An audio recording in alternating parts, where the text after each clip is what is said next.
Hello, and welcome to another Pixar Theory video. On this channel, I have a lot of Pixar content if you'd like to check it out, but let's get into the video.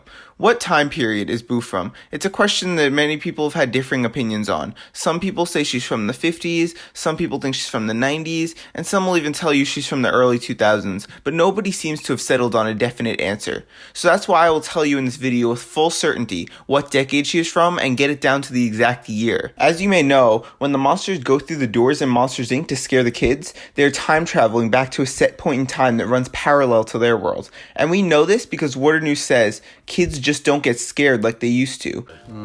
Kids these days, they just don't get scared like they used to. But they never actually say what point in time they're going back to. If you take a look at some of these kids' rooms, it's hard to tell what point in time this is. They just look pretty generic. We can see the toy plane here that Buzz flew on in the first Toy Story movie. This kid in particular seems to have a lot of books, and we know that's not what kids are doing nowadays. So it seems to be in a decade in the past where things were more simple. But I think it's safe to say this is some point in the 20th century. But if you didn't know, there are actually Disneyland posters hung up in multiple of the kids' bedrooms, including Boo's. So what would be the chances of kids just deciding to have vintage Disneyland posters in their room unless this was actually around the time that it opened? And it's kind of weird to think that Disney exists inside of the Pixar universe. This is also confirmed by when Boo says, "I'm Tigger," as a reference to Winnie the Pooh, which is a Disney character.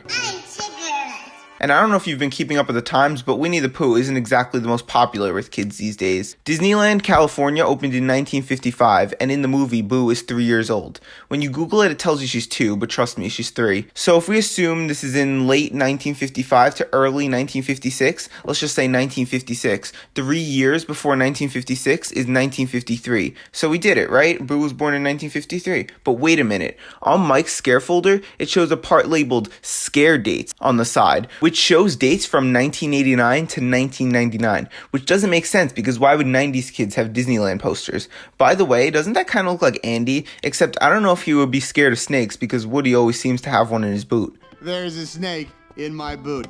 If you didn't know, these are actually the dates that Pete Docter's kids were born. Nevertheless, they make this more complicated. So I think there are two explanations for this. Either A, this is actually what the date would be in the monster world when they reset the calendar after WALL-E. Since Monsters University was founded in 1313, it does seem possible. Or B, Boo's door is an exception because Water News might have been testing out new technology that allowed them to go to any point in the timeline. Since Randall was using Boo's door to cheat his way to the scare record, and Water News was conspiring with Randall, and was most likely aware of what he was doing, he probably knew that he wanted to use Boo as the first test subject for the Scream Extractor. And we hear in the Monsters at Work Disney Plus series that he banished the Abominable Snowman for finding information about the Scream Extractor, which implies he knew about this plan that he wanted to set into motion long before the events of Monsters Inc. I saw a letter from Water News about plans for a machine that would extract screams from kids. But either way, I do believe Boo was definitely from the 50s and not the 90s. So there's my conclusion. Boo was born in 1953. Let me know what you think of this theory and put any of your questions down in the comments. And if you'd like to check out my channel, I have lots of other Pixar content and theories. But anyways, bye.